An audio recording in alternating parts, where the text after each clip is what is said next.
ini memuat tentang pengertian pendidikan inklusi, tujuan pendidikan inklusi, peserta didik sekolah inklusi, dan klasifikasi ABK.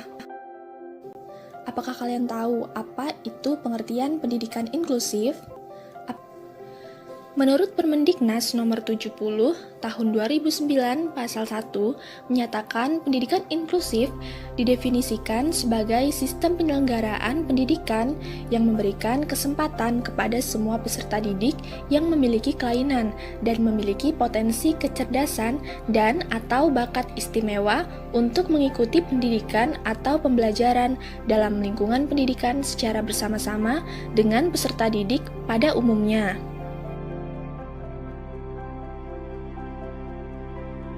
Kemudian, apa tujuan dari pendidikan inklusif?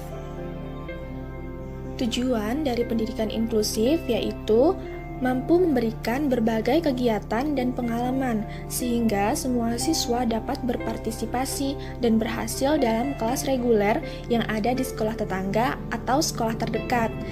Pendidikan inklusif juga berpotensi mampu memberikan kontribusi yang berarti bagi setiap anak dengan segala keragamannya, terutama bagi anak berkebutuhan khusus, dengan menjalin hubungan yang baik dan mempersiapkan kehidupan yang layak dalam kehidupan masyarakat yang beragam.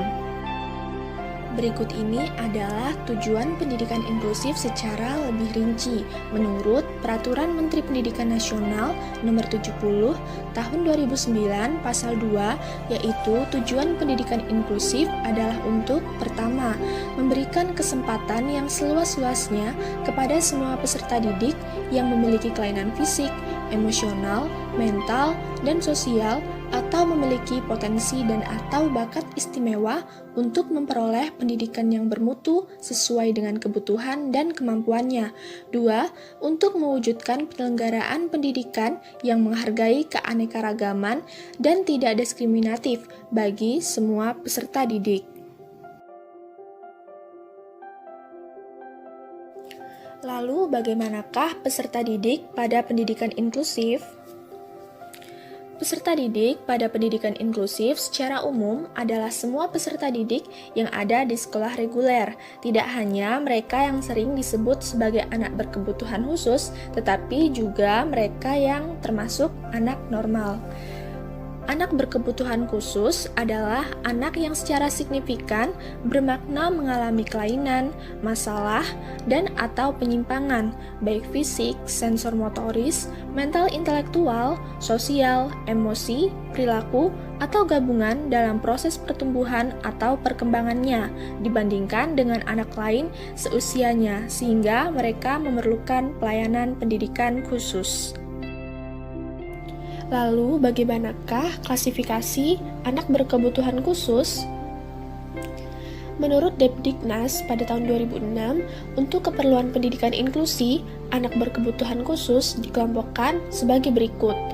A. Anak dengan gangguan penglihatan. B. Anak gangguan pendengaran. C. Anak gangguan fisik motorik. D. Anak berbakat. E. Anak gangguan intelektual. F. Anak lamban belajar. G. Anak berkesulitan belajar spesifik. H. Anak gangguan wicara. Dan terakhir, anak gangguan emosi dan sosial. Berikut ini adalah penjelasan lebih lanjut tentang klasifikasi ABK.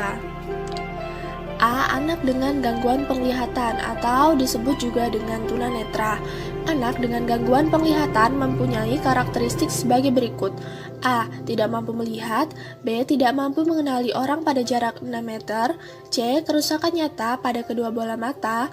D. Sering meraba-raba atau tersandung waktu berjalan. E. Mengalami kesulitan mengambil benda kecil di dekatnya. F. Bagian bola mata yang berwarna hitam, keruh, merah, atau kering. G. Peradangan hebat pada kedua bola mata. H. Mata bergoyang terus. Dan I. Menggosok-gosok mata secara berlebihan. Yang selanjutnya yaitu B. Anak gangguan pendengaran atau disebut juga dengan tuli, adalah kehilangan pendengaran yang sangat berat sehingga indera pendengaran tidak berfungsi dan karenanya perkembangan bahasa menjadi terhambat. Anak dengan gangguan pendengaran memiliki karakteristik sebagai berikut.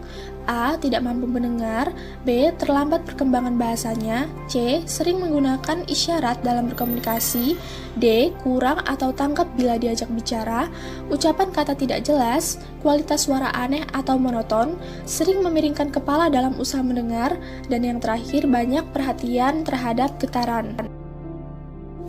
Yang selanjutnya yaitu C. Anak gangguan fisik motorik atau tunadaksa. Tunadaksa ini dapat diartikan sebagai cacat tubuh di mana anggota tubuh mengalami kerusakan. Yang D. Anak berbakat atau anak yang mempunyai kelebihan, misalnya tingkat intelektual yang lebih tinggi dibandingkan teman seusianya. Lalu yang E. Anak gangguan intelektual atau tunagrahita, disebut juga cacat mental. Yang selanjutnya yaitu adalah F. Anak lamban belajar, merupakan anak yang mengalami keterlambatan dalam berpikir saat belajar. G. Anak gangguan bicara, ini disebabkan oleh gangguan pendengaran dan rusaknya organ bicara, misalnya lidah. I. Anak gangguan emosi dan sosial adalah anak yang mengalami kesulitan dalam penyesuaian diri dan bertingkah laku sesuai dengan norma-norma yang berlaku. Jadi, dapat ditarik kesimpulan bahwa pendidikan inklusif memiliki peran yang sangat penting, yaitu untuk menjamin hak setiap orang agar mendapatkan pendidikan, menghilangkan diskriminasi terhadap anak berkebutuhan khusus, dan meningkatkan mutu pendidikan.